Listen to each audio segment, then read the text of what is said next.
Plumbing में एक issue आ गया, जो बिल्डिंग में फायर अलार्म चल जाएगा तो यहाँ पर फिर फ़ाइन भी उनको मिलेगा, जो कि हम एज अ जनरल कॉन्ट्रैक्टर हम काम कर रहे हैं तो हम सब चीज़ों के लिए रिस्पॉन्सिबल, इसलिए तो ये सब चैलेंजेस आते हैं।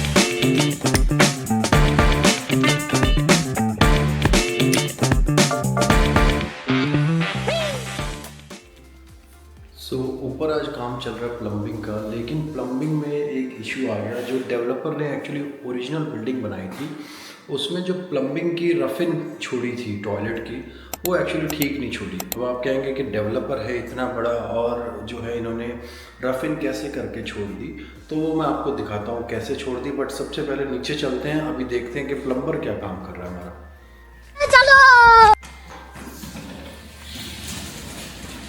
सो ये आ गए हम पार्केट के अंदर। तो जैसा देखो, अभी नीचे से एक्चुअली प्लम्बिंग की ये पाइप्स हैं, सो ये कनेक्ट होनी है। तो अभी यहाँ पर हमने जो है 2 होल्स कराए हैं। एक ये होल हो गया जो आप देख रहे हो ऊपर, ये टॉयलेट के लिए, और एक और होल है जो कि है अपना ड्रेनेज, उसकी जो है सिंक जो बनेगा वो उसके लिए। एक उधर आपको नज़र आ रहा होगा छोटा सा होल, ठीक है। सो बेसिकली ये इन्होंने जो है जिस हिसाब से रफिन की थी वो गलत है, क्योंकि इधर स्लैब बैंड है। ये स्लैब बैंड क्या होता है कि इसके अंदर, जैसे इंडिया में अपने कंस्ट्रक्शन में आपने देखा होगा कंक्रीट होती है, तो यहाँ पर कोई भी छेद नहीं हो सकता, और वो एग्जैक्टली स्लैब बैंड के ऊपर आ रहा है। तो अगर पानी की अगर हमने पाइप ड्रेन करनी है तो वो कैसे करेंगे। तो ये सबसे बड़ा इशू था। और उससे बड़ा इशू ये है कि यहाँ गैस की भी पाइप्स आ रही हैं, और देखो आप एक फायर स्प्रिंकलर भी है। तो काफ़ी जो है ध्यान देना पड़ेगा हमारे जो है प्लम्बर को, तो वो उस हिसाब से काम करेगा। तो काफ़ी इसमें लाइबिलिटीज़ इशू हो जाते हैं कई बार, क्योंकि जैसे डेवलपर है, यहाँ रेजिडेंट भी रह रहे हैं इस बिल्डिंग में, ऊपर रेजिडेंशियल है और नीचे कमर्शियल है। तो ये सब चीज़ों का ध्यान रखना पड़ता है। इसलिए कोई ना कोई, जैसे यहाँ पर ट्रेड है वो लाइसेंसेस होते हैं, और हर जो है ट्रेड अपनी अगर कंपनी उन्होंने रजिस्टर कर रखी है तो उनके पास एक लाइबिलिटी इंश्योरेंस होती है, जो कि मिनिमम 2 मिलियन की उनको अपने पास रखनी पड़ती है, और वो मैक्सिमम मैक्सिमम तो खैर कितने की भी हो सकती है। तो वो इन सब चीज़ों को प्रोटेक्ट करती है। और गलती से भी फायर अलार्म चल गया, बिल्डिंग में फायर अलार्म चल जाएगा, तो यहाँ पर फिर फ़ाइन भी उनको मिलेगा, जो कि हम एज अ जनरल कॉन्ट्रैक्टर हम काम कर रहे हैं तो हम सब चीज़ों के लिए रिस्पॉन्सिबल। इसलिए आज स्पेशली मेरे को आना पड़ा, क्योंकि जो बिल्डिंग मैनेजर का मुझे फ़ोन आया कि आज आपका प्लम्बिंग का काम हो रहा है तो आपको ज़रूर आना। कमर्शियल साइट है जहाँ पर हम आए हैं अभी, जिसके बारे में आपको मैंने बताया था, जो हम टेनेंट इम्प्रूवमेंट कर रहे हैं। टेनेंट इम्प्रूवमेंट का बेसिकली मतलब होता है, जैसे ये किसी ने लीज़ की है, तो लीज़, ये वाली लीज़ करीबन 10 साल की लीज़ है। तो हम जो है ये रॉ पूरा शेल स्पेस था, तो इसमें सारा काम जो है हम लोग इनको फिनिश करके देंगे। तो इसमें क्या होता है, यहाँ मशीन होती है, इसको बोलते हैं HVAC मशीन, जो कि हीटिंग एंड कूलिंग के लिए होती है। और फिर उसको पूरे उसके जो ये आप देख रहे हैं पाइप्स, ये HVAC की सब वेंट्स बनी हैं, और ये लेआउट के अकॉर्डिंग यहाँ पर ये स्टील फ्रेम भी खड़ा हो चुका है। सो स्टील फ्रेम का भी काम हो चुका है, HVAC का भी काम हो चुका है। अभी यहाँ पर जो है अगर लेआउट को देखें तो थोड़ा आप अगर इसमें समझ पाएँ कि यहाँ पर जो है ये ऑफिस हो गया, ये एंट्रेंस हो गई, ये एक रिसेप्शन डेस्क हो गया, और ये ओपन एरिया, और ये एक मीटिंग रूम हो गया, इधर वॉशरूम, और इधर एक पेंट्री बनेगी। सो जो मैं डिस्कस आपसे कर रहा था कि ये प्लम्बिंग में जो इशू अपना आ रहा है, तो वो इशू मैं आपको दोबारा से थोड़ा दिखा देता हूँ। सो देखिए, जैसे ये डेवलपर ने यहाँ पर वॉशरूम का एक रफिन दे रखा है जहाँ पर टॉयलेट सीट लगती है। एक्चुअली यहाँ सीट लग ही नहीं सकती, बिकॉज ये जो डिस्टेंस है दीवार से यहाँ तक का, ये 12 इंचज़ है, जो कि मिनिमम 15 इंच चाहिए। बिकॉज अगर टॉयलेट की सीट लगेगी तो उसके पीछे भी जो है जो टैंक आता है, वाटर टैंक, फ्लशिंग टैंक, वो भी होता है। तो ये सिटी इसको अप्रूव भी नहीं करेगी। और दूसरा जो है यहाँ पर स्लैब बैंड है। स्लैब बैंड जैसे कि अंदर कंक्रीट का आपने देखे ना, जिसमें इंडिया में बोलते हैं उसको पिलर, तो वो नीचे है जो मैंने आपको दिखाया। और ये अभी नया कोरिंग जो नए होल्स कराए हमने, ये करीबन 4.5 इंच का होल है। और ये हो गया टॉयलेट की सीट, अब यहाँ लगेगी। और ये पाइप छोड़ा है जो कि यहाँ वैनिटी लगेगी, तो उसके सिंक के ड्रेन के लिए। और यहाँ पर ये ड्रेन से कनेक्ट हो जाएगी, ठीक है। तो ये बेसिकली ये इशू थी, लेकिन यहाँ पर क्या है, छोटा सा भी इशू हो तो उसका जो है खर्चा भी बढ़ जाता है, प्लस हेडेक भी बढ़ जाती है, और प्लस टाइम भी बढ़ जाता है। तो ये कमर्शियल प्रोजेक्ट है जो कि यहाँ पर एक ट्यूशन सेंटर बनेगा, स्कॉलर्स, एक फ्रेंचाइजी है। तो यहाँ पर उसमें अभी जो ओनर जो है, अगर उसको जो है जितना टाइम लगेगा उसकी उतनी प्रॉब्लम बढ़ती जाएगी, क्योंकि कि उनका जो रेंट तो ऑलरेडी चल रहा है। तो वो तो चाहेंगे जिस टाइमलाइन पे हमने उनको कमिट किया है उस पे उनको डिलीवर करें, ताकि वो अपना बिज़नेस से एटलीस्ट उनकी अर्निंग स्टार्ट हो सके, वो जेब से अपना किराया ना भरे। तो ये सब चैलेंजेस आते हैं, और टाइमलाइन जो है बहुत इम्पॉर्टेंट होती है। हम उस टाइमलाइन पे कोशिश करते हैं डिलीवरी करने की कोई भी प्रोजेक्ट, लेकिन बहुत सारी चीज़ें इसमें इन्वॉल्व होती है। अभी तो आप जैसे जैसे देखेंगे प्रोसेस चल रहा है, अभी तो शुरुआत हुई है। जैसे जैसे इसमें सिटी का भी इन्वॉल्वमेंट होता है, सो सिटी परमिट देगी, अभी इलेक्ट्रिशियन ने काम करना है। तो ये रफ इन जब पिलर्स हो जाते हैं, अब इसमें नेक्स्ट आप देखेंगे इलेक्ट्रिशियन हमारे आएंगे। उन्होंने भी पहले भी परमिट लेना पड़ता है काम करने से पहले भी सिटी से, और उसकी एक अलग फ़ीस होती है। और उसके बाद वो अपनी सारी इलेक्ट्रिकल वायरिंग अपनी रफ इन कर जाएंगे। वो भी अकॉर्डिंग टू द प्लान है, सारा लेआउट बना हुआ है। तो उनको कोई क्वेश्चन होगा तो हमसे पूछेंगे, अदरवाइज़ दे आर प्रोफेशनल, वो पढ़ के उस प्लान को समझ सकते हैं।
तो अब देख रहे हो प्रोग्रेस पीछे क्या चल रहा है। अभी देखो टेप हो गई है, उसके बाद अभी आज फिनिशर का काम हो रहा है, अपनी विंडोज़ डोर्स, और ये सीलिंग भी ऑलमोस्ट टी बार सीलिंग भी डन हो चुकी है। इसमें इलेक्ट्रिशियन ने अपनी जो है वायरिंग पहले ही छोड़ रखी थी, लाइट्स भी लगनी शुरू हो गई है। आप दिखाते हैं प्रोग्रेस अभी क्या हो चुका है और क्या आगे होगा।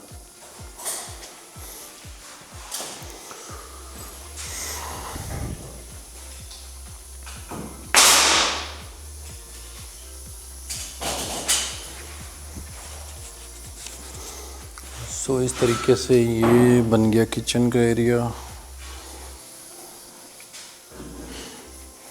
ये है बाथरूम का एरिया। अब यहाँ ये जो है इसको बोलते हैं टी बार सीलिंग, इसके चैनल्स लग गए और इसमें अब टाइल्स लगेगी।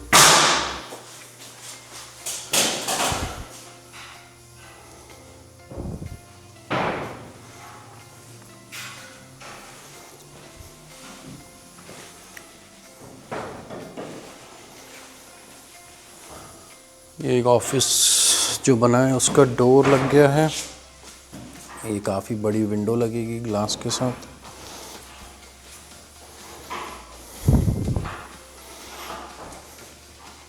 इधर भी एक विंडो आएगी।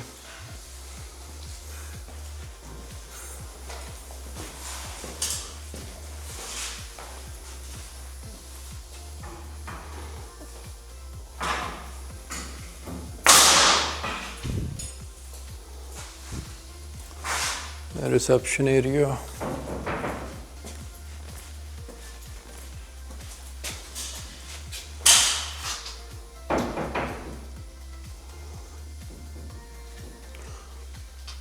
ये ऑफिस, दोनों साइड बड़ी बड़ी विंडोज़ हैं।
ओके, सो अब थोड़ी सी अपडेट मैं और दिखा देता हूँ कि अभी और क्या हो चुका है। अभी आपको लग रहा होगा कि हाँ ये मतलब काफ़ी अब रेडी हो गया।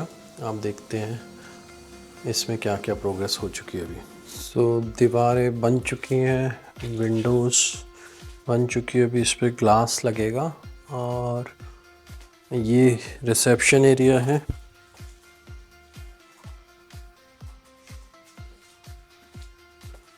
और ये एक ऑफिस।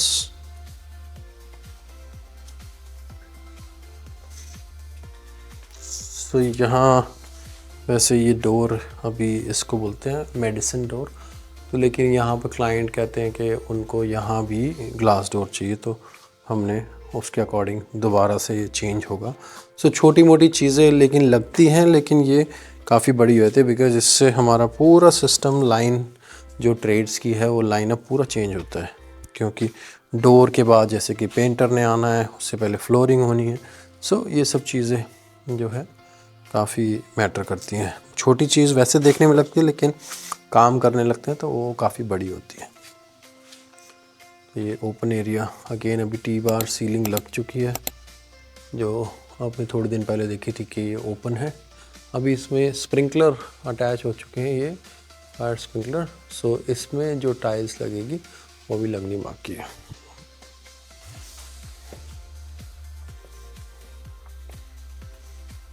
स्टोरेज रूम,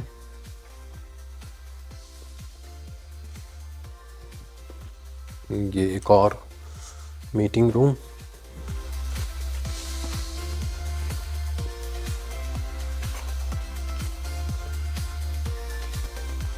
ये वॉशरूम।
ये है 210-19885 76 एवेन्यू लैंगली।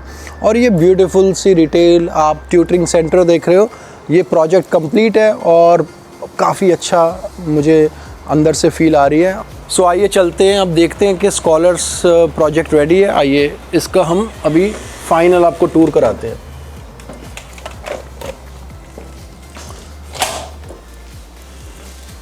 अब आप देख रहे हैं ये एक फिनिश प्रोडक्ट है, सब चीज़ रेडी, एवरीथिंग क्लीन।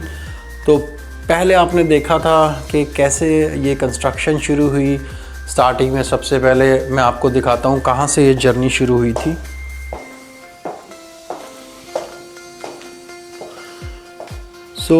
किसी भी प्रोजेक्ट को शुरू करने के लिए सबसे पहले उसका नक्शा बनाना बहुत ज़रूरी है। तो यहाँ पर हमारी टीम जो है पूरा उसको डिज़ाइन करती है। लेआउट डिज़ाइन हुआ, फिर ये ड्राइंग्स देख रहे हैं, डिफरेंट ड्राइंग है। ये फ्लोर प्लान और पावर डेटा का प्लान है, क्योंकि इसमें जो इलेक्ट्रिकल और लो वोल्टेज का जो काम हुआ है उसकी ये ड्राइंग है। फिर आप देख रहे हैं कि HVAC का काम हुआ तो उसकी ड्राइंग है। फिर सारी चीज़ें इसमें जो है प्लान होके सबसे पहला जो स्टेप है ड्राइंग्स बन के फिर सिटी को सबमिट करी जाती हैं और एक बिल्डिंग परमिट लिया जाता है, building permit to build the structure. ये टेनेंट इम्प्रूवमेंट है। ये प्रॉपर्टी मेरे क्लाइंट की नहीं है, but he is renting that property. तो डेवलपर यहाँ जो हेयर डेवलपर है उनकी ये प्रॉपर्टी है and it is lease for 10 years. So वो कॉन्ट्रैक्ट के अंदर सारी चीज़ें होती हैं कि आप ये कर सकते हैं, ये नहीं कर सकते। काफ़ी चीज़ें डेवलपर की भी टर्म्स एंड कंडीशन होती हैं। फिर हमने जो है सिटी को ये प्लान सबमिट होता है और फिर इसका बिल्डिंग परमिट आता है। सो बिल्डिंग परमिट आने के बाद तभी आप कंस्ट्रक्शन शुरू कर सकते हो। तो यूजुअली बिल्डिंग परमिट लेने में टाइम लगता है 3 हफ्ते 4 हफ्ते। सो हमने ये एक्सप्रेस के अंदर अप्लाई किया था। थोड़ी हमने फ़ीस ज़्यादा पे करी और हमारे पास सिर्फ 4 दिन में ये बिल्डिंग परमिट आ गया था। सो अभी हम वॉक थ्रू करते हैं और मैं आपको बताऊंगा पुरानी जो पीछे वीडियो आपने देखी उसमें आप देख सकते हैं कि यहाँ पर क्या था और कैसे कैसे ये स्ट्रक्चर खड़ा हुआ। तो यहाँ पर जो है ये लेआउट बना, फिर ये जो आप देख रहे हैं अभी ड्राईवॉल से फिनिश हो गया पूरा।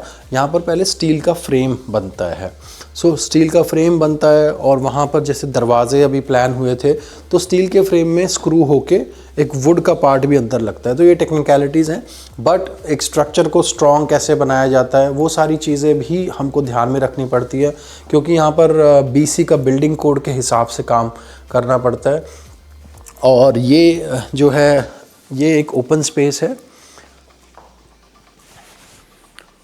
और पीछे ऊपर आप देखेंगे तो ये सीलिंग जो है इसको बोलते हैं T-bar सीलिंग। तो पहले एक ओपन स्पेस थी, यहाँ पर वेंट्स आपने देखे पीछे जो HVAC का काम हुआ था, उन्होंने पूरे पाइप्स कनेक्ट किए, फिर उसको एक एग्जॉस्ट और एक इनहेल जो एक पाइप होती है उसको कनेक्ट किया। सो हीटिंग का जो यहाँ पर है HVAC सिस्टम है। तो जो बिल्डिंग कोड के हिसाब से जो डोर्स हैं वो व्हील चेयर आपके एक्सेसिबल होने चाहिए। उसका एक स्टैंडर्ड साइज़ है जो उसके हिसाब से ही डोर प्लान होते हैं। अगर वो साइज़ के अकॉर्डिंग नहीं है तो आपका जो है सिटी में प्रॉब्लम आ सकती है। अब ये वॉशरूम की बात करते हैं तो वॉशरूम में भी आपने पीछे वीडियो में देखा था कि जो ओरिजिनल कोरिंग थी टॉयलेट की वो इस साइड पे थी और उसका डिस्टेंस बहुत कम था दीवार के साथ। तो वैसे भी हमारा जो अभी डोर का प्लान है उसके हिसाब से टॉयलेट सीट सही नहीं रहती, एकदम फ्रंट में आती। तो हमने उसको शिफ्ट करके यहाँ कर दिया लेफ्ट हैंड साइड में। और ये जो दीवार है इसके पीछे सारी जो है पाइप्स आई हुई है वो ऊपर से आई हुई है। तो ये इसकी टॉयलेट सीट पोजीशन हमने मूव करी।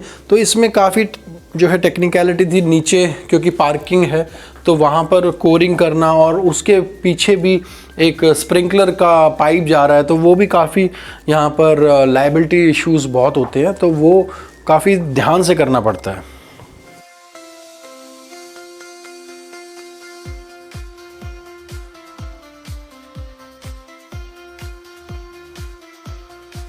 तो अब चलते हैं ऑफिस की तरफ। ये 2 ऑफिसेज़ यहाँ बने हैं अकॉर्डिंग टू प्लान, क्योंकि ये फ्रेंचाइजी है स्कॉलर्स, तो इनकी जैसे रिक्वायरमेंट थी उसके हिसाब से पूरा लेआउट और पेंट का जो कलर कॉन्ट्रास्ट देख रहे हैं वो पूरा ब्रांडिंग स्कॉलर्स के हिसाब से। अब मैं आपको एक छोटी सी और टेक्निकल चीज़ दिखाता हूँ जो कि बहुत इम्पॉर्टेंट है। अब यूजुअली ऑफिसेज में देखिए पावर पॉइंट्स यहाँ भी हैं और ये हमने 2 पावर पॉइंट्स और डेटा का यहाँ भी ऑप्शन दिया है, बिकॉज़ ये उस टाइम पे इनकी रिक्वायरमेंट नहीं थी, लेकिन हमने सजेस्ट किया कि हाँ आपको एक टेबल के नीचे रहेगा तो आपकी तार कंप्यूटर की जो वायर्स होंगी वो ज़्यादा क्लटर नहीं होगी, तो यहाँ पर नॉर्मल आपका डेस्क आ जाएगा और यहाँ से कनेक्ट कर सकते हैं। लेकिन इसको बनाने के लिए कोऑर्डिनेशन बहुत इंपॉर्टेंट था इलेक्ट्रिशियन का और जो फ्लोरिंग जिसने की है ट्रेड ने।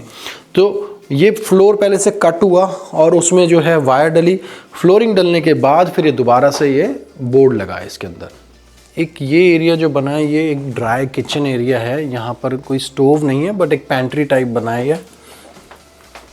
सो ओरिजिनली जैसे इनको कुछ खास रिक्वायरमेंट नहीं थी, क्लाइंट ने बोला हमको तो सिर्फ एक हॉट प्लेट रखने के लिए चाहिए, लेकिन फिर भी हमने ज़रूरत को समझते हुए, क्योंकि ऑफिस है यहाँ स्टाफ भी होगा, एक ये माइक्रोवेव के लिए हमने एक सेक्शन दे दिया। यहाँ एक छोटा रेफ्रिजरेटर रख सकते हैं, ड्रॉर्स हैं, कैबिनेट्स हैं, एक सिंक है। और इस साइड आप देख रहे हैं ये इलेक्ट्रिकल पैनल जो ओरिजिनली यहाँ था, इसको हम मूव नहीं कर सकते। तो ये पैनल है, ये लो वोल्टेज का पैनल है, इसको लो वोल्टेज बोलते हैं। लो वोल्टेज जो आपका इंटरनेट हो गया या टेलीफोन वायरिंग्स है वो यहाँ पर कनेक्ट हो जाती है। उसके अलावा ये आपका मीटर है और ये वाला जो एरिया है इसको ज़्यादा छेड़छाड़ नहीं कर सकते, इवन इसको हम बॉक्स बना के भी कवर नहीं कर सकते क्योंकि ये इलेक्ट्रिकल पैनल है, सिटी इसको अलाउ नहीं करती। तो हम बात करते हैं इसमें ये काम कैसे स्टार्ट हुआ और कौन कौन से ट्रेड इसमें इन्वॉल्व थे। तो जैसे आपने देखा सबसे पहले हमने एक डिज़ाइनर को हायर किया जो मेरी टीम का पार्ट है, उन्होंने प्रॉपर पूरा जो है नक्शा डिज़ाइन किया। फिर एक इंजीनियर को इन्वॉल्व करना पड़ता है, आर्किटेक्ट को इन्वॉल्व करना पड़ता है, उन्होंने सारा लेआउट प्लान किया। फिर एचवैक की प्लानिंग हुई। तो इसमें ट्रेड्स की अगर बात करें तो कितने ट्रेड्स थे, लगभग इसमें 10 से 15 ट्रेड इन्वॉल्व होते हैं। सबसे पहले एचवैक जो हीटिंग एंड कूलिंग का काम करते हैं, फिर प्लम्बिंग, इलेक्ट्रिशियन, फिर फ्लोरिंग, उसके बाद फिनिशर जिन्होंने ये डोर्स विंडोज़ सभी का काम किया। उसके बाद टेप होती है, फिर इसका जो है ड्राईवॉल बोर्ड का काम होता है और छोटे छोटे ट्रेड्स और भी इन्वॉल्व हुए, जैसे कि लास्ट में हमने इसको फाइनल क्लीन अप किया। अब ये हमारी जो फाइनल कंप्लीट स्टेज है, लेकिन अभी आप सोच रहे होंगे अभी बिज़नेस अभी स्टार्ट नहीं हुआ, बिकॉज़ उसके लिए हम वेट कर रहे हैं ऑक्यूपेंसी परमिट का, जो कि कभी भी हमको आना मतलब मिल सकता है। अभी हमने सारे जो है इसका सिटी का प्रोसेस है, लैंगली सिटी के अंदर हम खड़े हैं, इसका प्रोसेस है। तो हमने वो पोर्टल्स के ऊपर सारी चीज़ें, डॉक्यूमेंटेशन काफ़ी प्रोफेशनल तरीके से होती है यहाँ पर। फिर एक फ़ाइनल इंस्पेक्शन होती है जो कि सिटी के इंस्पेक्टर करते हैं, उसके बाद आपको एक ऑक्यूपेंसी परमिट मिलता है। सो जैसे ही ऑक्यूपेंसी परमिट आ जाएगा तो नॉर्मल आप अपना बिज़नेस स्टार्ट कर सकते हो। तो इस तरीके के बिज़नेस प्रोजेक्ट को अगर आप शेल स्पेस में अब बना रहे हैं, इंफ्रास्ट्रक्चर अगर ऐसा खड़ा करना है, तो लगभग इसकी कॉस्ट करीबन ये 1,70,000 की कॉस्ट आ गई है ऑलरेडी इसके प्रोजेक्ट के अंदर। बट आपके जैसे स्कॉलर्स एकेडमी है, हो सकता है ओनर ने जो फ्रेंचाइजी कोई फ़ीस ली है या उसकी कोई रेकरिंग कॉस्ट है, वो सब चीज़ें अलग है। बट ऐसी और इन्फॉर्मेशन, बिज़नेस कोई स्टार्ट करना है, बिज़नेस प्लानिंग करनी है, आपको कोई स्पेस प्लानिंग करनी है, या कोई बिज़नेस के लिए आपको जो है कोई एडवाइस चाहिए कि हाँ इस लोकेशन पे क्या करना चाहिए, तो वो एडवाइस आप ले सकते हैं। नीचे डिस्क्रिप्शन के अंदर एक गाइड बुक भी है जो कि आपको कंस्ट्रक्शन एंड रेनोवेशन के लिए हेल्प करती है। वो गाइड बुक फ्री है, आप डाउनलोड कर सकते हैं। अब ये ट्यूशन एकेडमी है, ट्यूटरिंग सेंटर है स्कॉलर्स। सो इसका एड्रेस मैं आपको बता देता हूँ, 19885 76 एवेन्यू, यूनिट नंबर 210। ये मेरे काफ़ी क्लोज़ फ्रेंड और मेरे भाई हैं जिन्होंने ये सेंटर शुरू किया है। तो अगर आप भी आसपास रहते हैं तो ज़रूर रजिस्टर करें इस सेंटर के लिए। और काफ़ी अच्छे ट्यूशन्स हैं यहाँ पर, ट्यूटरिंग टीचर्स हैं और वो कोर्स भी काफ़ी कुछ चीज़ें करा रहे हैं, मैथ्स, साइंस, एकेडमिक्स के काफ़ी सारे यहाँ पर ट्यूटरिंग कोचिंग दी जाती है। और ऐसी अमेजिंग वीडियो देखने के लिए चैनल को भी फॉलो करें, लाइक करें, सब्सक्राइब करें and hope to see you in the next one.